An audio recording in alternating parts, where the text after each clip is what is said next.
పొన్నూరులో వైఎస్ఆర్సీపీ రాష్ట్ర అధికార ప్రతినిధి శ్యామల కూటమి ప్రభుత్వంపై తీవ్ర స్థాయిలో విమర్శలు గుప్పించారు.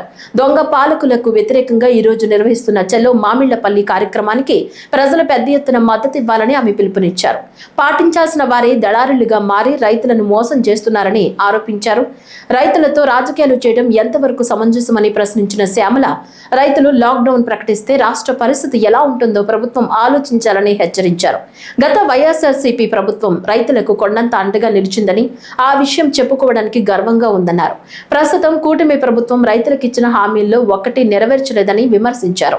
అంబటి మురళి చేపట్టిన దీక్ష కారణంగానే ముఖ్యమంత్రి కేంద్ర ప్రభుత్వానికి లేఖ రాశారని తెలిపారు. అంబటి దీక్షను చూసి ఓర్వలేక టీడీపీ నాయకులు దిగజారుడు చర్యలకు పాల్పడ్డారని ఆరోపించారు. మే 13వ తేదీన వైఎస్ఆర్సీపీ అధినేత వైఎస్ జగన్మోహన్ రెడ్డి అత్యధిక మెజారిటీతో ఎంపీగా గెలిచారని గుర్తు చేశారు. అదే రోజున రైతన్న ఆత్మాభిమానానికి కూటమి ప్రభుత్వానికి మధ్య పోరాటం జరుగుతోందన్నారు.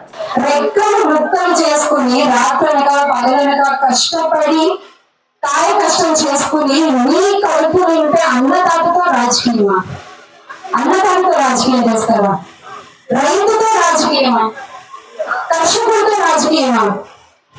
ఎంత అన్యాయం అండి ఇది. నిజంగా రైతు కనుక రాజకీయం చేయడం మొదలు పెడితే తట్టుకోగలరా? రైతు లాక్డౌన్ అని అనౌన్స్ చేస్తే ఏంటంటారు? అది కరోనా కంటే కూడా చాలా భయంకరంగా ఉంది పరిస్థితి. రైతు కనుక లాక్డౌన్ అనౌన్స్ చేస్తే ఇది గుర్తు పెట్టుకోవాలి. ప్రస్తుత కూటమి ప్రభుత్వం గత ప్రభుత్వంలో తీసుకుంటే వైఎస్ జగన్మోహన్ రెడ్డి గారి నాయకత్వంలో మట్టిని టెస్ట్ చేసి ఎక్కువ ఎండల వల్ల కానీ పంట నష్టపోతే, పురుగు పట్టి పంట నష్టపోతే బీమా ఇచ్చి అనుకున్నారా లేదా? మరి ఈ రోజున కూటమి ప్రభుత్వం మీరు అధికారంలోకి వచ్చిన దగ్గర నుంచి ఈ రోజు వరకు రైతుకి ఇచ్చిన ఒక్క హామీ నెరవేర్చారా అని మిమ్మల్ని ప్రశ్నిస్తున్నాం. ఒక్క హామీ నెరవేర్చారా? చెప్పండి ధైర్యంగా.